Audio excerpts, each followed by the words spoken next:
Welcome to the Nebraska Soybean Board Weekly Market Roundup, being brought to you by Nebraska Soybean farmers and their checkoff. I'm Susan Littlefield, and we're on location at the Nebraska State Fair. So lots of things happening. No surprise, everybody's talking about those Pro Farmer Crop Tour numbers.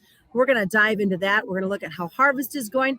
Look at the talk of South America, as Ethan kind of said he'd heard some talk about some expansion maybe going on with some of their crops there. We're going to take a look at that and a whole lot more on this week's episode.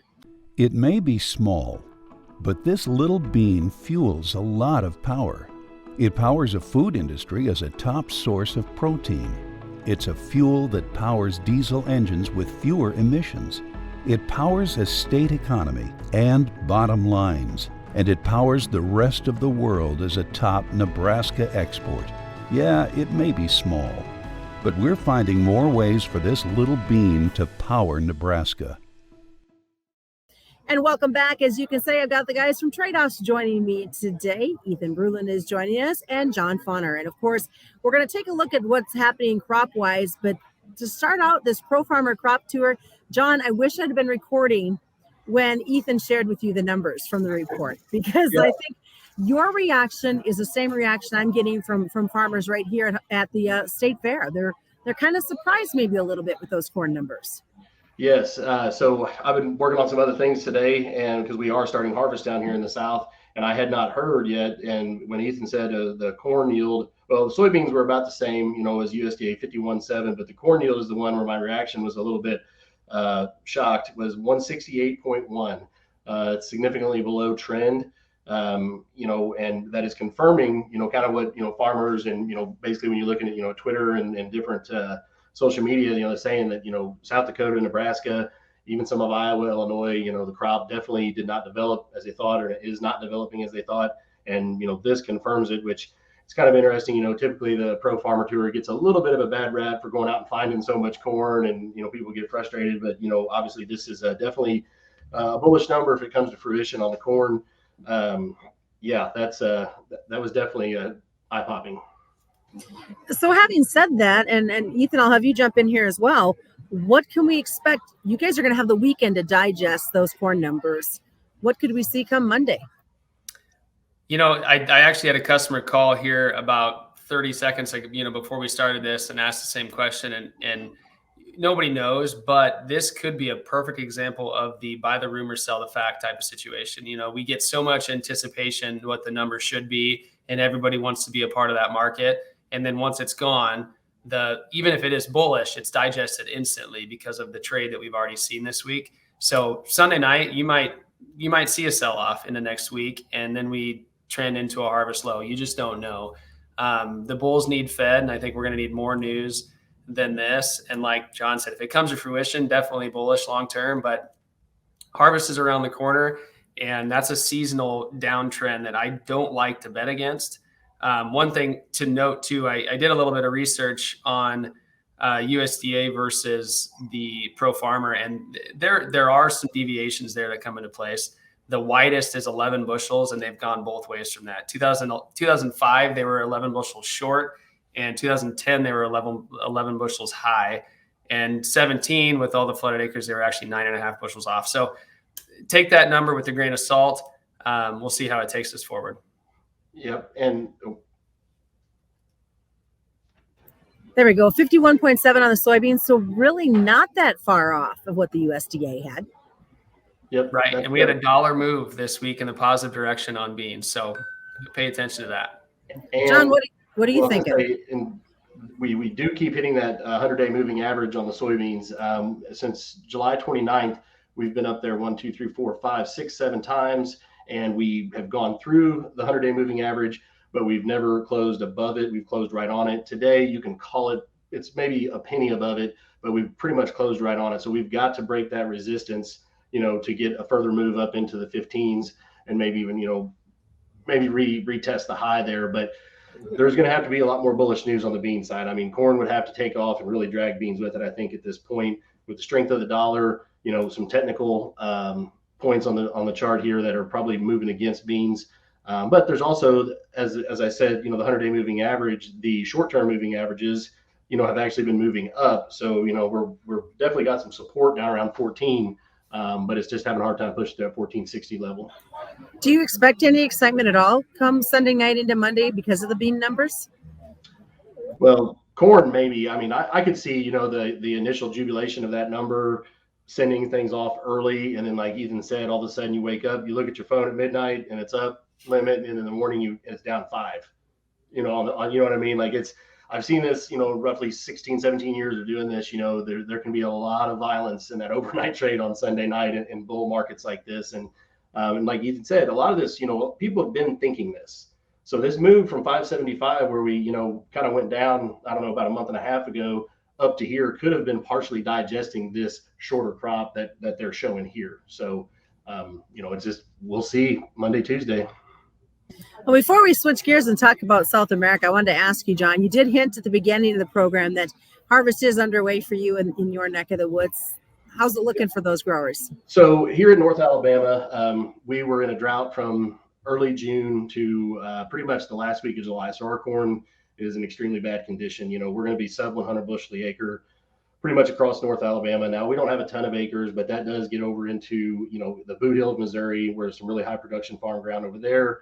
The Mississippi Delta, areas like that. The whole Southeast was dry for about 7 or 8 weeks, which, we're pollinating down here pretty much from the beginning of June, depending on when you planted, through about June 20th. So it was a bad time to be extremely hot and extremely dry.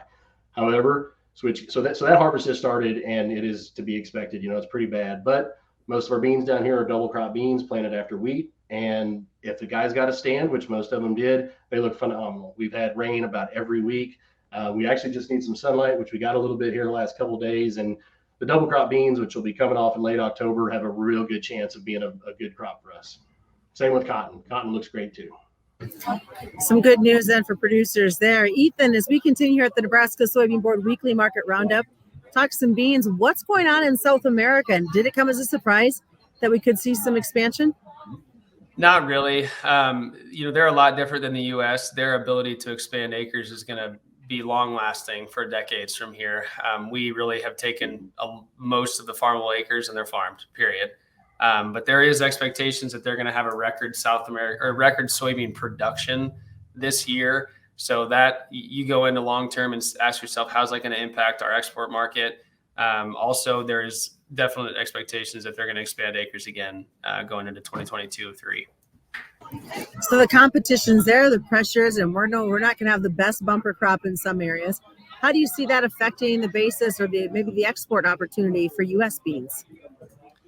I think I've been bullish basis for a while. I don't think that's going to stop. These end users are going to have to pay to get it out of the farmers' hands. Not only are they financially sitting a lot better than they have been the last, 5 years, but they know they're in the driver's seat and end users are going to have to pay. John, what are you thinking as you look at what's going on in South America and here in the States? Well, I 100% agree with Ethan on bullish basis. Crush margins are really good for the soybean processors. For the most part, ethanol margins have been pretty decent. And so there's really no reason for demand on either side of those domestically here to shut down, especially as fuel prices stay, or oil prices, if you want to use that as a baseline, between 95 and over 100.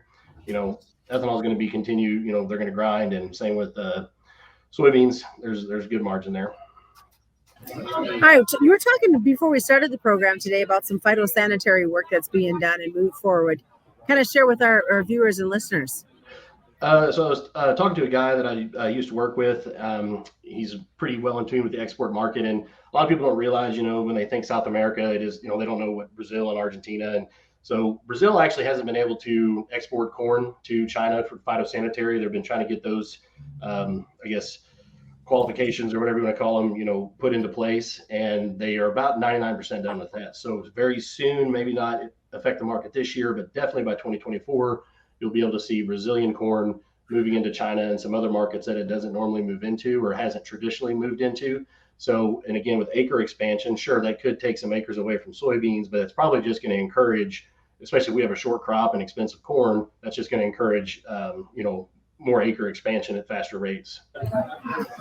So as we look at kind of the overall big picture of the market trade and exports, when and if are we going to see China come back like they have been in the past? Well, So I got You get the question. I think they actually they've been buying small amounts. There's probably some, trying to word this correctly, some flux or some delay in the reporting of when they actually get bought, and they're destined for China, but there's been some delays there in that reporting process.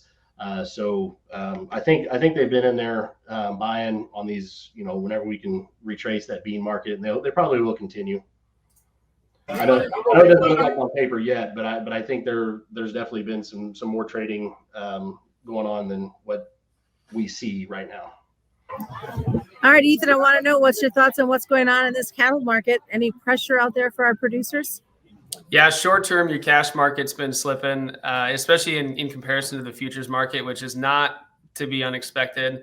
Our cash market or basis market has been, record strong here for the last couple months. So to see those two things, converge is not uncommon. Seasonally, our basis starts to flip negative here in after Labor Day, actually, after your Labor Day demand. So any cattle that are right there close to finishing ready, it's probably worth taking this positive basis and moving on. And obviously this feed price is getting higher and harder to get a hold of before harvest. I did see, after the cattle on feed last week, it was the second highest cattle on feed on record. That front end supply continues to be forced off of this drought and the dry weather. So that's one thing to realize. It can't last forever. I know I saw our feed supply right now by the end of the year is expected to be 150,000 heads smaller than normal. So. All right. Well, Ethan and John, thank you. And thank you to Tredas for joining us this week. As we always want to remind folks, commodity futures and options do involve a substantial risk of loss not suitable to all investors. And that's been the Nebraska Soybean Board Weekly Market Roundup right here on the Rural Radio Network.